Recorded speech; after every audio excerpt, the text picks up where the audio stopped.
Hi everyone, thanks for joining us today. This is Mo Shana. I'm the CEO and co-founder of Morta.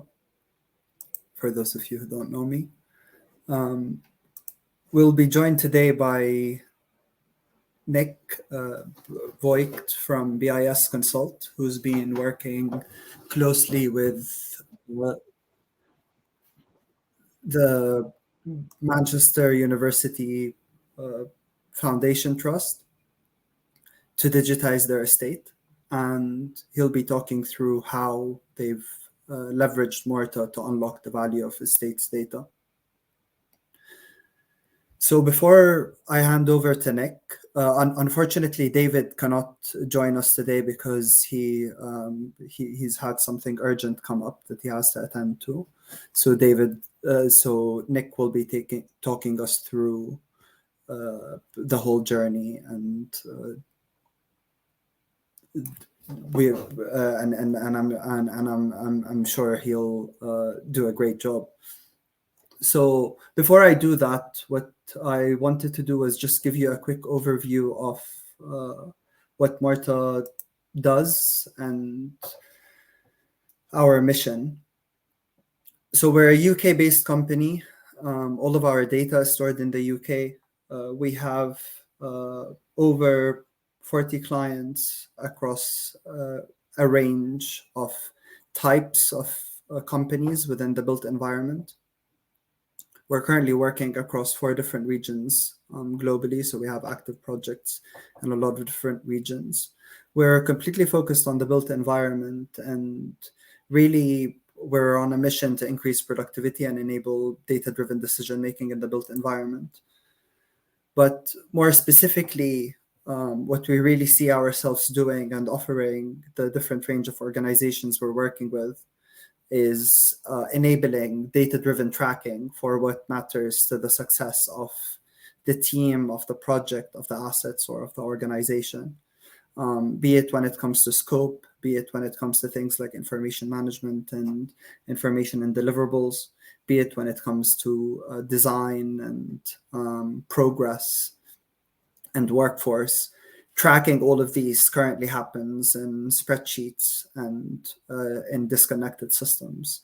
And really our goal is to help organizations move into standardized workflows powered by customizable databases that then connect to the other solutions that you have, so that you can actually track planned versus actual for all of these and stay on top of them. Ultimately, this starts with making each of these on their own more efficient. So we have, Nick, for example, will be talking through several of the processes themselves and how we've added value to them. But then there's also added value in being able to connect these processes and trackers that would have been traditionally siloed from each other.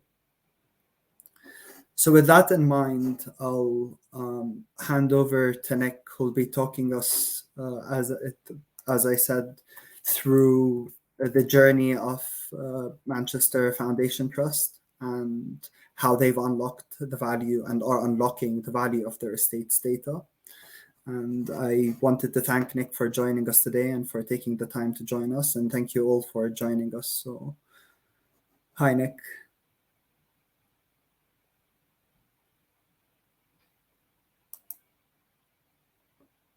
I think you're on a mute.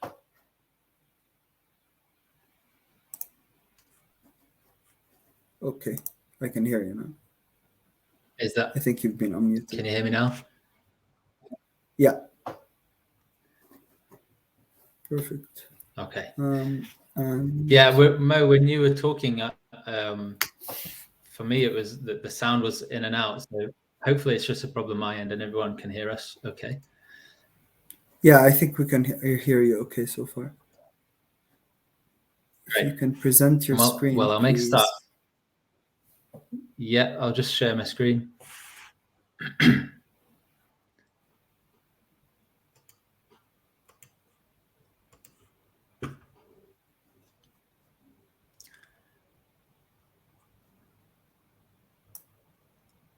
It should be sharing think it's just coming through. Perfect. Yeah, it's just come through. Okay. Perfect. Thanks a lot, So I'll Nick, make a for start joining then. us. Yeah.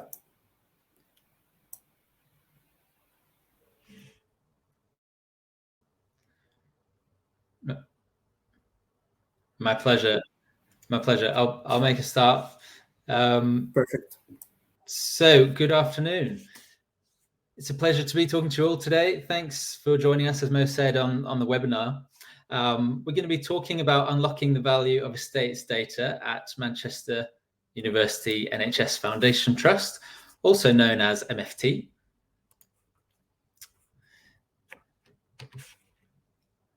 I'm trying to go to the next slide. Bear with me.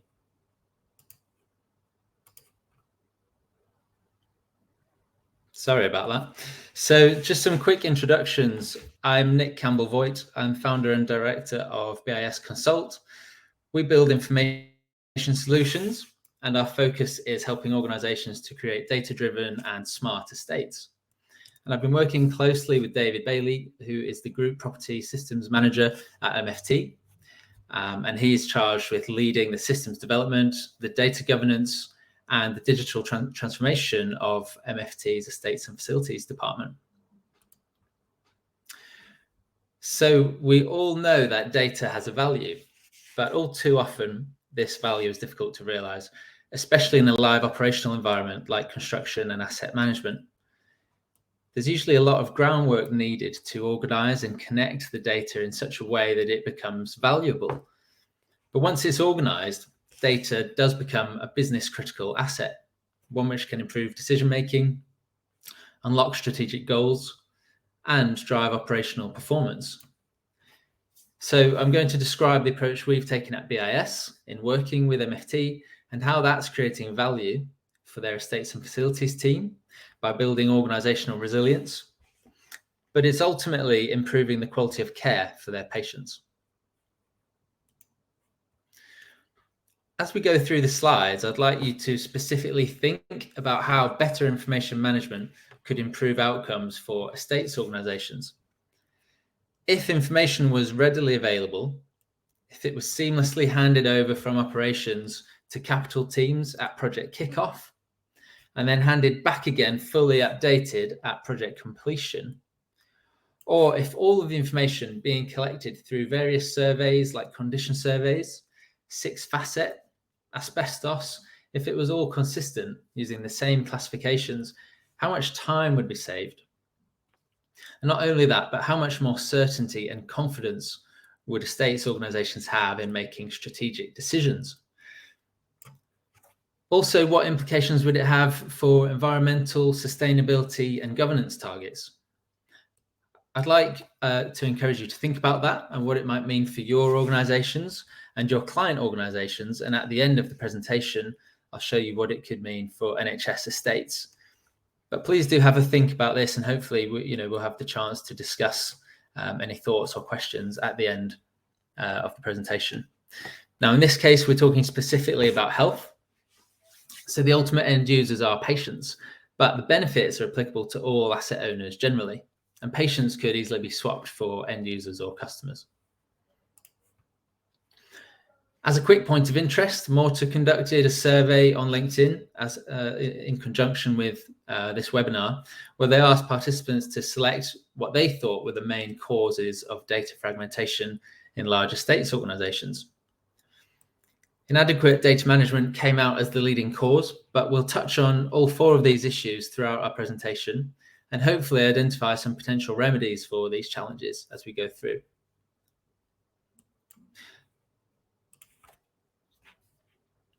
So before we go on, I'd like to introduce you to Manchester University NHS Foundation Trust.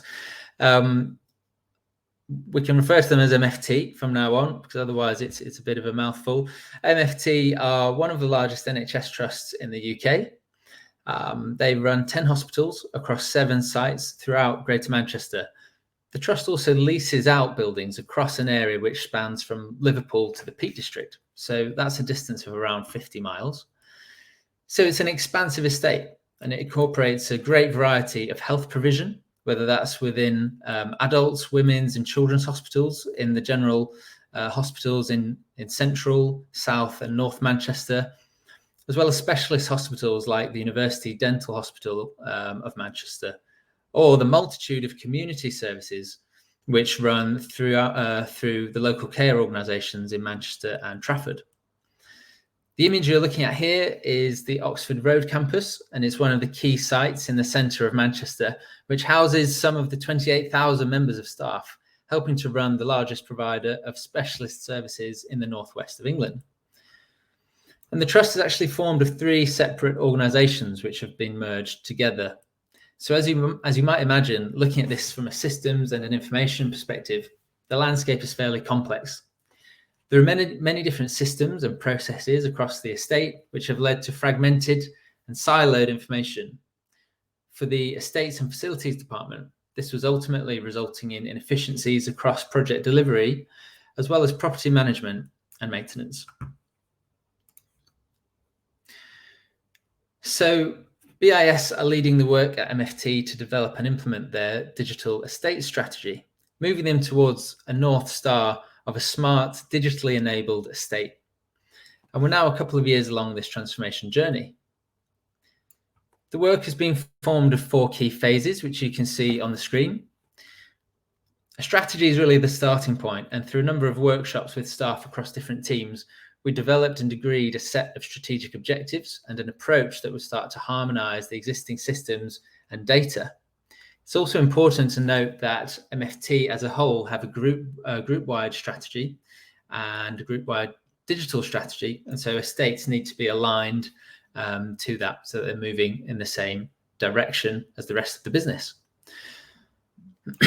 But we've spent a lot of time defining information requirements, which set out the rules for the information that's being managed across the estates team. So this is about standardizing core information so that it can be used effectively by capital, operational, and commercial staff. Now, there's not much point in digitalizing a broken process, so the 3rd phase is where we sought to optimize information workflows to align processes and systems in a way that can improve data quality and even start to automate some of the governance. And this is where we've worked closely with the team at Morta. The final phase is about embedding new ways of working, and that fundamentally means getting people to do things differently and ensuring that suitable governance is in place. So following this approach, BIS is delivering a number of digitalization initiatives at MFT, which are fundamentally about enhanced data analytics and visualization, and which also utilize ArcGIS as part of and Morta as part of the new management ecosystem. And we'll talk through that on the following slide after this one. So for MFT Estates and Facilities, they have identified 5 strategic objectives, and there's clearly a digital element to enabling all of these. A flexible and responsive estate, excellence in operations and capital delivery, excellence in contract management, an organization where people can develop and further their careers. These all rely on the availability of quality information, on process excellence, on integrated systems and technology, and on inspired and engaged people and teams. MFT have also identified clear pain points.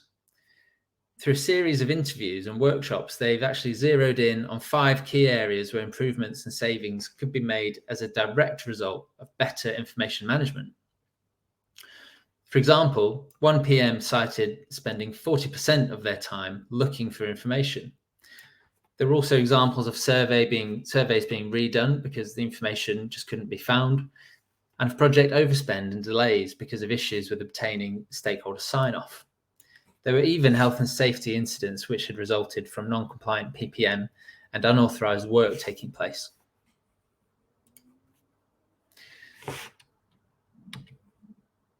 So underpinning the work we've done was a strategic approach to data governance, which this slide illustrates. As with any organization, there are many different systems and applications containing data. And these are the enterprise systems and data illustrated along the lower section of this diagram. So because of the multitude of different systems, the data is often fragmented and inconsistent. And it's very hard to integrate all of these systems directly. You'd have a kind of spaghetti junction of APIs that you'd have to establish and then manage going forward. In addition to that, many people often develop their own tools to manage data outside of these systems, like within Word or Excel, for example. And even though these are useful tools, this approach eventually causes further data quality issues, and the data often becomes duplicated or lost, or it's just not centrally available. The result is that data gets harder to govern, and the processes become more and more reliant on manual effort. So this is a challenge, and one which might sound familiar to many of the people listening today. But working with Morta, we are able to connect multiple systems to a single database and to establish governance processes. So this is the data hub, as I've described it here, and it's where we do all of our data processing. So that includes data collection, validation, tracking, analytics, and also process automation. The enterprise systems then become like modules. You could effectively swap them in future and you'd still retain your data. And this element was actually a key driver for MFT in taking this approach. They didn't want to be beholden to a single supplier, and they wanted full ownership and control of their own data. And then finally, you need to be able to view the right data to make better informed decisions. This is like a lens, allowing you to view a digital representation of your estate. This view might take the form of dashboards, reports, maps, photos, or even 3D models, and it will be different for different stakeholders depending on their role and the information they need. So this approach has helped MFT to unlock new opportunities, improving data quality and enabling near real-time data reporting and analytics. Incidentally as well, it's also an approach that we've been shortlisted for a couple of awards at the Digital Construction Awards next week. So do wish us luck. So I wanted to bring this to life for you. We're linking data from Morta with ArcGIS to create indoor maps of specific buildings. And I'll talk you through what we can see on the screen. We've created a pilot project at Withington Hospital where we've imported CAD drawings to create an indoors map of the building. So indoors allows you to toggle through individual floors, as you can see, and you can also view the information in 3D, as you can hopefully see here. You can then select rooms and see the information attributed to those rooms. You could also view and download documents or photos, or embed links to other systems. Smart sensors for actually using in.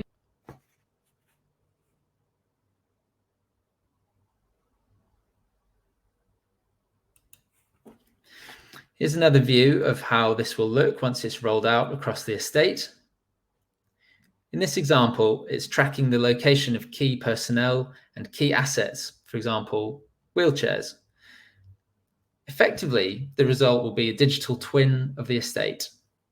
There are a lot of potential use cases where we're looking to leverage this approach, but this is enabled through data governance so that it's being fed with contemporary, reliable, and trustworthy data. So this is extremely useful for visualizing information at a building or a room specific level. It can even provide a viable alternative or an addition to BIM models, because it allows different stakeholders to view the information they need easily and without the need for specialist design software.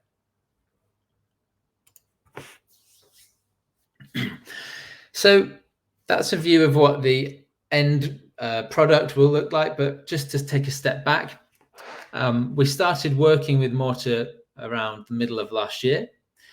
And since then, we've developed a number of tools which will support staff across clinical teams, as well as capital project delivery and operations. So we're transforming towards a digitally enabled estate, one use case at a time, and we've maintained a focus on speed to value. So all of the pilot projects we've delivered have received positive feedback, and demonstrated the potential to yield really tangible benefits as well as a return on investment. To give you a high-level summary, the 3 initiatives illustrated across the top of this page include asset information modeling, where we are implementing BIM across the capital program of work. We're also building out data libraries for the trust that includes blocks, rooms, and spaces, and linking that information with classification systems such as Uniclass, and also to health-specific design standards, which incorporate health building notes and health technical memoranda. So using rules-based validation, we're actually able to ensure that the projects are compliant with these design standards and able to identify any potential derogations. We're digitalizing standard operating processes. This is about standardization and governance of processes around how projects are to be delivered, and also how buildings will be maintained and operated. We've mapped out processes for capital project delivery, and we're about to do the same for hard and soft FM. And we're establishing these processes in a digital format. Moving away from paper-based documentation is a critical step, which enables better standardization of data, machine-readable information, and the ability to incorporate artificial intelligence in the future. Automated reporting. We have a number of use cases in flight here where we're driving efficiency through enhanced reporting. And this is primarily concerned with ensuring that suitable data governance is in place so that we can collect and then synthesize data from multiple sources and systems. We're aiming to remove manual data processing and increase reliability and trust in data as far as possible. Our ultimate goal here is to fully automate the annual estates and returns information collection process. This is a standard form of data collection that all trusts have to submit. And for MFT, it currently takes an estimated 330 hours per annum in compiling and processing that data. The 3 use cases along the bottom of the screen will hopefully bring some of this to life in more detail, and I'll talk you through these over the next few slides. Each of these use cases incorporates elements of asset information modeling, digitalization, and automated reporting. And they're also examples that they are all also examples of digital twins, but perhaps through a slightly different lens than you might be used to.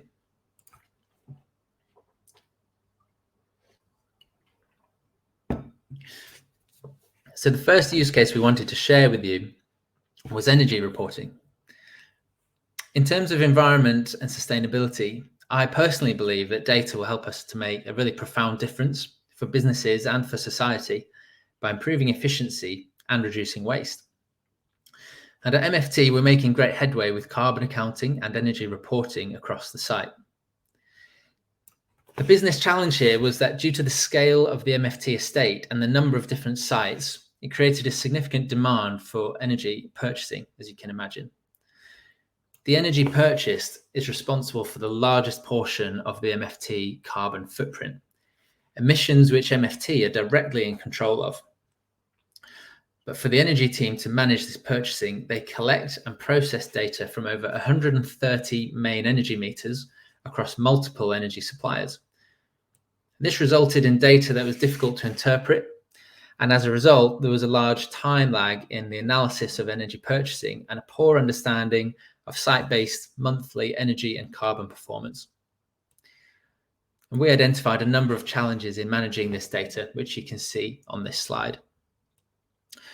So we engaged and worked closely with the energy and sustainability team, and through the work that we've done together, we've helped to resolve this issue by connecting and transforming data from multiple sources to create an interactive dashboard. Now, this enables close to real-time reporting on energy purchasing data. But I wanted to call out the quote from Megan Richhold, who's the Sustainability Data and Systems Analyst at MFT, who said that by streamlining this process, it's not only saved them time, but it's also enabled them to identify crucial information. The revamped analysis provides a comprehensive monthly operational overview and supports their goal of achieving net zero by 2038 by providing long-term perspective. So really positive feedback from Megan. And this is the image above that quote is a real image of the dashboard that we've built, which is now in use by Megan and her team. Another key use case we've been working on is the digitization of backlog data management. So essentially, this data is pulled together from a multitude of condition surveys and reports to identify the extent of backlog maintenance required right across the trust. So the condition data is reviewed with authorized engineers at each site, and it's analyzed to calculate a risk score as well as a cost to rectify any issues identified. So this analysis then determines what maintenance work is to be prioritized and what can be delivered within the budget for the year. So it really is a core process in managing the estate. The business challenge here was that there was no standardized data schema for the collection and storage of backlog data and no central repository. So this meant that the data was not accessible by the wider team, and there were also concerns about the reliability of the data. The process for reviewing and updating the data itself involved lengthy meetings across each site and with multiple authorized engineers. And these workshops were heavily reliant on manual effort. So the work that we've done here has been really focused on improving the health of this backlog data, on reducing the risk of human error, and thereby improving confidence and trust in that data, and also making the data accessible and available to the wider team, thereby improving resilience. So the images you can see on the screen show the data health dashboard on bottom left. Now this was created within Morta, and you can just about see the orange circles with little exclamation marks, which are flagging up where there are issues with the data. And the image in the top right is the backlog dashboard, which I should point out is using dummy data for the purposes of this presentation.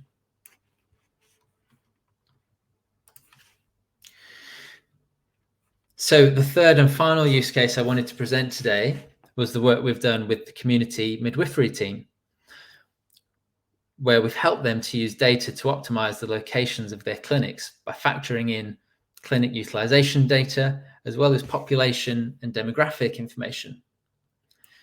The challenge here was that several of the midwifery clinics were at risk of eviction, and the team did not have any information on alternative clinics readily available.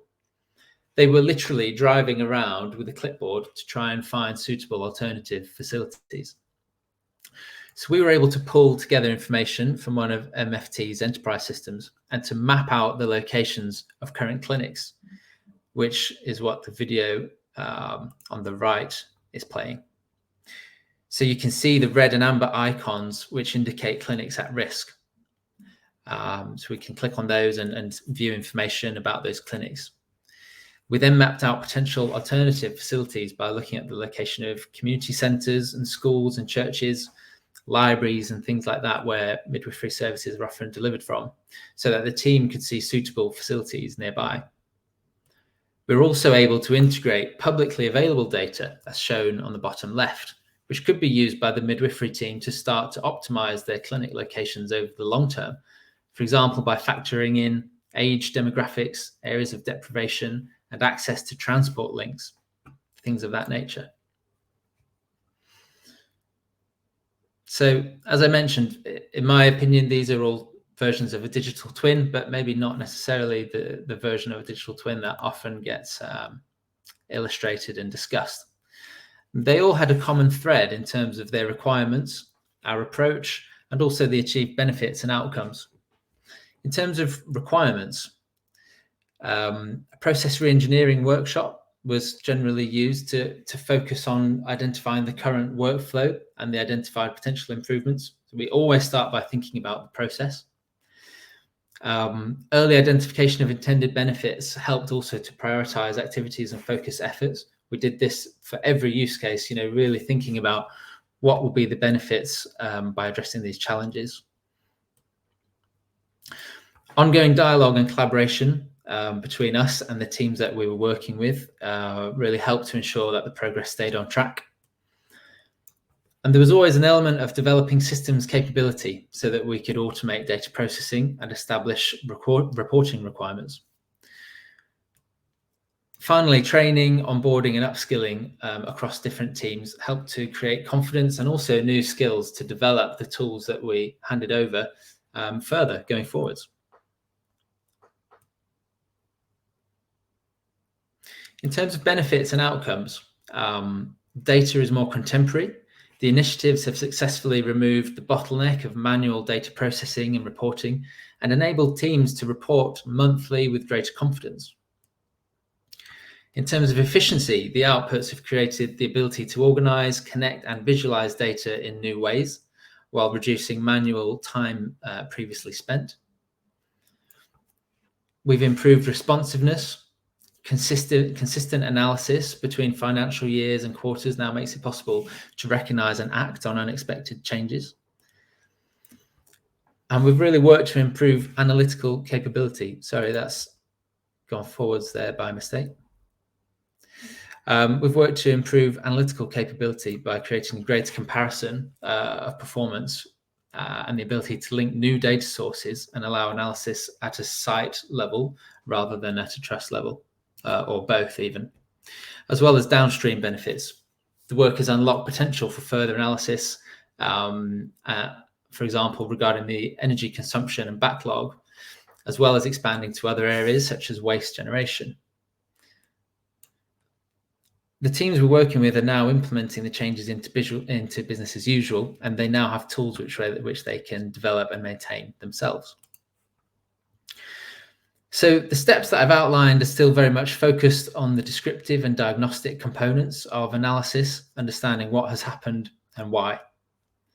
And the next steps for MFT on their digital transformation journey will move them into the predictive and prescriptive phases of data analytics, understanding what will happen and how can they make it happen. And the tools that I've described will help them along this journey. But in essence, we want to combine multiple sources of data to make more intelligent decisions, improving operational efficiency, but also improving outcomes for patients and staff. So at the start of my presentation, I asked you to think about what better information management might mean for estates organizations. The examples that I've just talked through have hopefully provided you with a better idea of the benefits to staff in terms of improving space management processes, but also to patients, for example, mitigating health and safety risks. But this slide is taking a big step back to look at the collective benefits we might achieve across NHS estates as a whole by taking this approach. So the three figures across the top are taken directly from the NHS Estates annual return last year. So this is a statutory report and the information is publicly available. And all trusts have to feed into that. So yeah, these are publicly reported numbers. But below that, you can see the estimated time taken to actually compile this data. We know that for MFT, it took in excess of 330 hours. There are actually 220 separate NHS trusts across the UK. So if we multiply those figures together, we get in excess of 9,000 days just collecting, just time spent gathering, manipulating and visualizing data to create this report. So if we had systems in place and the data was readily available, that time could be significantly reduced, if not altogether eliminated, potentially. Thinking about improvements in patient safety and quality of care, this is difficult to quantify, but we do have tangible examples of health and safety related issues which have stemmed from insufficient data and poor decision making. So I think we can safely conclude that better data would result in better decisions and a safer environment for patients and staff. But the bottom line is if we could improve efficiency by just 1% across the entire estate, and I think that's being conservative, that would equate to approximately 230 million in savings per annum. So definitely some food for thought there. So just some final thoughts, and then I think we'll have some time for questions and answers. But MFT have set out to improve strategic decision-making capabilities and estates planning through improved data analysis and visualization. By showing you the approach we've taken and guiding you through a number of examples, hopefully you've seen how this is helping to unlock the hidden value of estates data. Estates and facilities teams do have a pivotal role to play in providing spaces which can enhance the experience of building users and customers. And by organising and connecting data, Morta and BIS are working with these teams to create operational efficiencies as well as social value through better information management. And we believe that data is a critical resource in tackling the most complex issues that we face today. Issues like climate change, this will affect all of us, but hopefully you'll share in my optimism that with the combined imaginations and the thinking power of businesses and individuals like all of you on this webinar, we can make use of data to become more adaptable, more resilient, and more sustainable. Thank you very much. I'm going to stop sharing my screen. I've been presenting at my screen and looking at a little red dot, so hopefully everyone could hear me and see me throughout that presentation. Yeah, no, we could hear you all right, Nick. Thank you very much for that. The presentation was really good and really insightful. Always good to hear your perspective on things. Pleasure. I think for me, to be honest, one of the most interesting things about this whole session and your journey and the journey that MFT is taking is a lot of the people who know Morta are usually focused on or see us in information management related processes like EIRs or BIM execution plans or IDPs.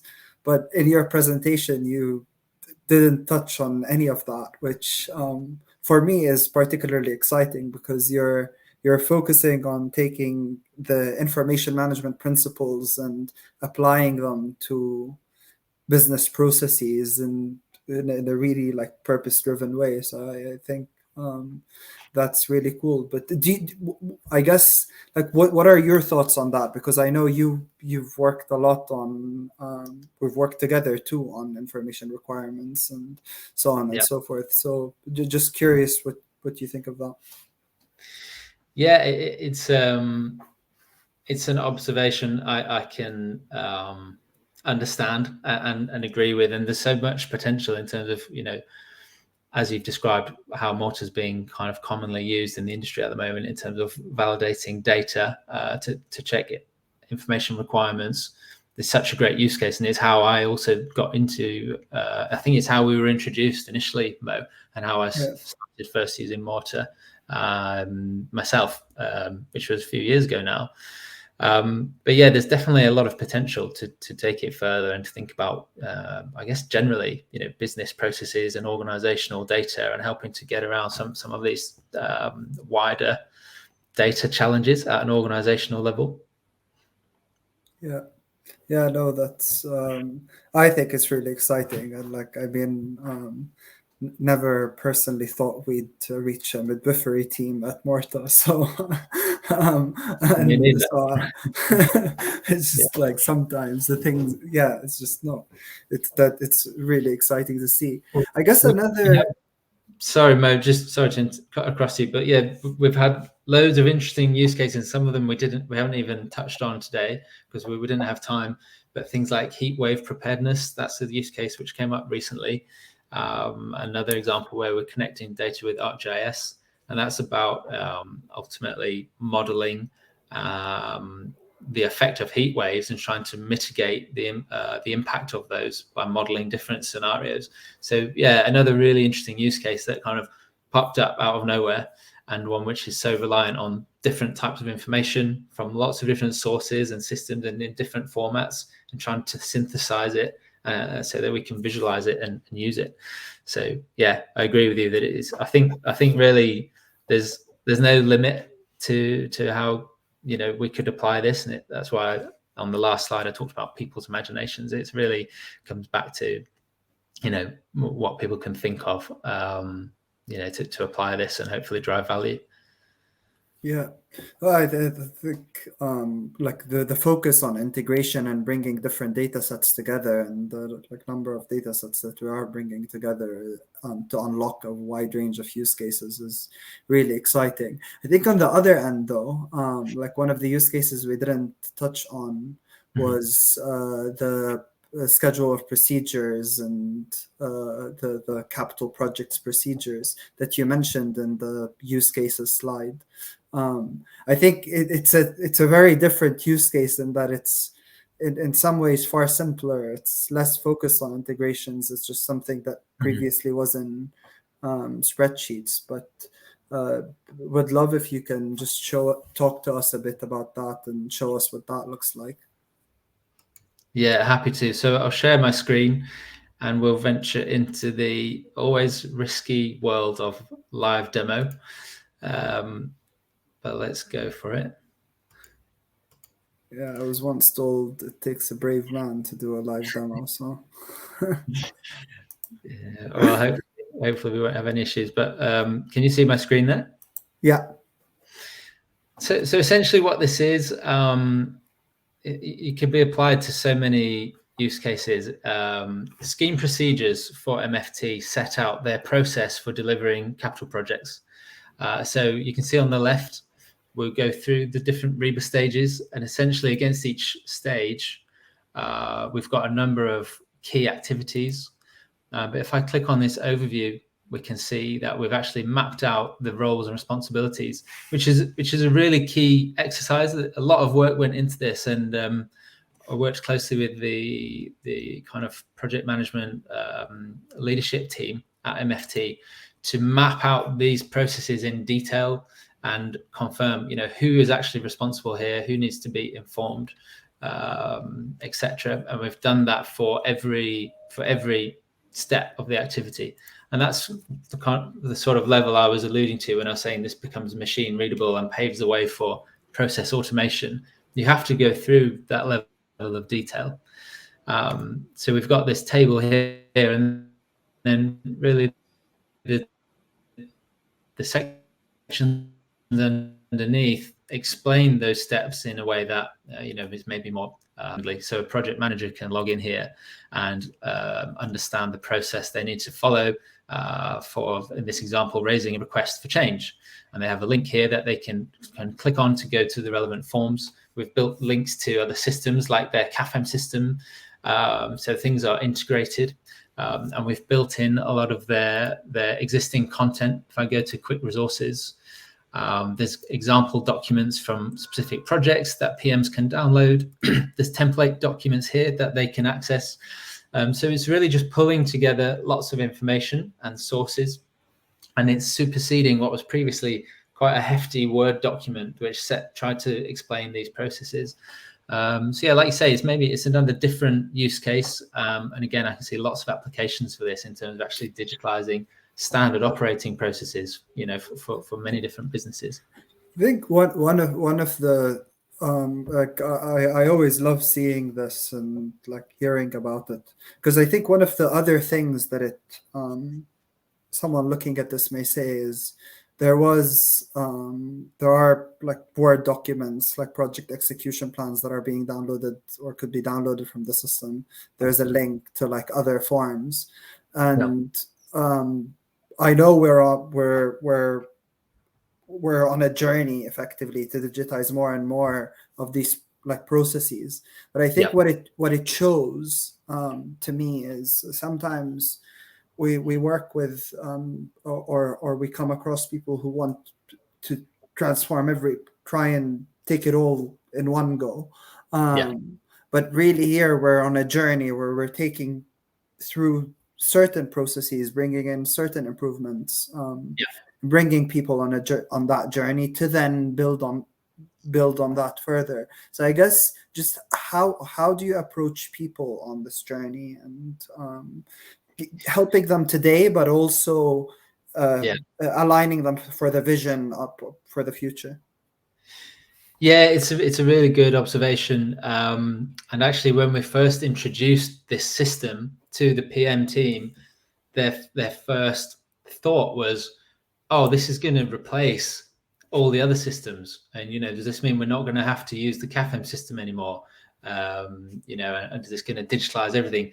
So we had to actually manage expectations that at the moment, this is just replacing what was previously in Word, sat on a shelf somewhere, getting dusty and, not being looked at. It's also creating links to all these other systems and these template documents that I mentioned before. So it's pulling everything into one place, and I hope, just using this will add value in the first instance. But it's not trying to do everything at once. We've actually identified, processes throughout all of these REBA stages, which could be digitalized going forwards. But I think there was around 40 kind of spin-off digitalization initiatives as a result of this. So that's kind of, that's a huge amount of work, and that's a long-term transformation program. And as you say, that's the journey that we're on. But we can pick off, one of those at a time, and each time we go through the process, it's adding value. It's creating a benefit. If we tried to do that all at once, it wouldn't work. It wouldn't work. It's too much change all at once, and there's so much that can go wrong. So yeah, we're very much trying to stay agile and think, what can we do now that will deliver value in the short term, but that will also set MFT up for success in the longer term as well. Yeah, no, I personally, I'm a very, very big fan of that, of this like approach of like taking a use case driven approach, really focusing on certain business challenges and responding to them and getting people on that journey with you. I think it's also in line with like there is that on the one side, but that same principle in many ways relates to what you were talking about in data governance and taking a modular approach to your systems. Because I think there are many companies that come and say, or sometimes I meet companies that will say, I want an all-in-one system. You're clearly saying we shouldn't have an all-in-one system. We should have a modular approach, and that will enable us to introduce potentially more efficiencies down the line. So I'm just curious, like, what was the driver behind the modular approach from your end? Yeah, I think it goes back to the point I made about MFT really not wanting to be beholden to any one provider or supplier, although they do have obviously key systems and some providers and ecosystem partners. They didn't want to be beholden, and what I mean by that is they wanted full control of their own data, and they wanted the option at least to be able to change systems in the future if they wanted, without having the risk of losing all of their data. They also wanted to be kind of in control of their own destiny, to build and develop new capabilities without having to be reliant on the functionality that their current systems and providers offer. So I guess that was the key driver to the approach.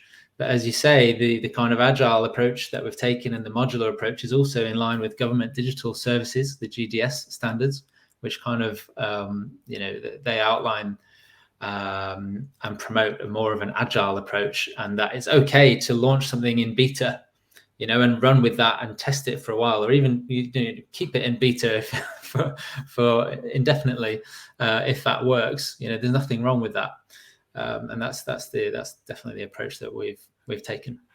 Yeah, no, I'm seeing more and more companies and teams buy into that way of thinking, but you're like we've known each other for 4 years, maybe 4.5 years now. I think you're one of the first people we spoke about like this like modular approach and the need for that. So it's great to see how you've carried it on in practice. I guess as we're coming to the end of this, I just wanted to ask, like, what is your one tip for someone embarking on that journey and on this type of journey, and what are your final parting thoughts? Yeah, good question. So in terms of one tip, if anyone's thinking of embarking on this kind of journey, or maybe they're on this type of journey already, Our starting point was always for each use case, identifying what are the challenges currently, what are the aspirations for the future, and getting the kind of high level, senior view, but also the view from people on the ground who are doing the, whatever the use case is, who are really living and breathing that day to day. Focus on process. That's really key. Hopefully that came across in my presentation. We always started with just mapping out, okay, what is your process now? Let's talk us through it. We really need to understand each step, and then we can figure out, which steps are causing issues and where there's maybe possibilities to create efficiencies. And then we start thinking about systems and doing the development and organizing the data. But yeah, definitely start with vision, challenges and aspirations. Think about process first before you start any kind of development. And then your data quality is probably going to be, if there's one lesson learned, that's the factor which can make or break you in terms of the success of a use case.